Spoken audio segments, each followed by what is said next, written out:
అవిశ్వాసాలతో BRS పార్టీని ఎవరూ ఏమీ చేయలేరన్నారు మాజీ మంత్రి ఎమ్మెల్యే మల్లారెడ్డి.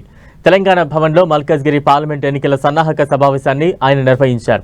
మండల పరిషత్, జిల్లా పరిషత్, మున్సిపాలిటీల్లో బీఆర్ఎస్ నాయకులను కొనుగోలు చేసి కాంగ్రెస్ పార్టీ అవిశ్వాస తీర్మానాలకు ఉసిగొలుపుతోందని మల్లారెడ్డి ఆరోపించారు. అదృష్టం కొద్దీ కాంగ్రెస్ పార్టీ అధికారంలోకి వచ్చిందని ఎద్దేవా చేశారు.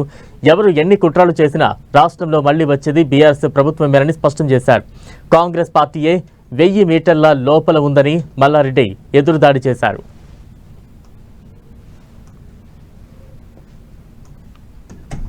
నాకెందుకు తెలియదా? నేను గోవా పోయింది వాళ్ళతోటి, కార్పొరేటర్లతోటి, నేను దుబాయ్ పోయింది కౌన్సిలర్లతోటి. నేనేం విహారయాత్రలకు పోలే. అవిశ్వాసం దాంట్లో ఇవన్నీ కావద్దు.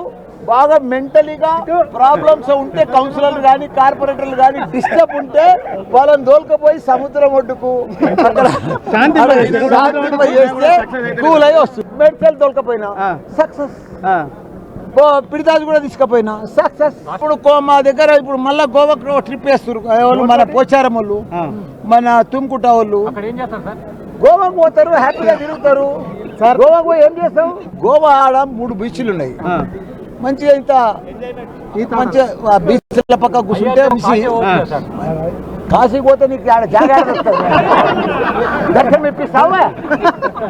ఫ్రెండ్లీగా ఉంటారు, జర మనశ్శాంతి అవుతుంది. అందరు కలిసి మెలిసి ఉంటారు ఫ్యామిలీలతో పోయి అంత ఫ్రెండ్.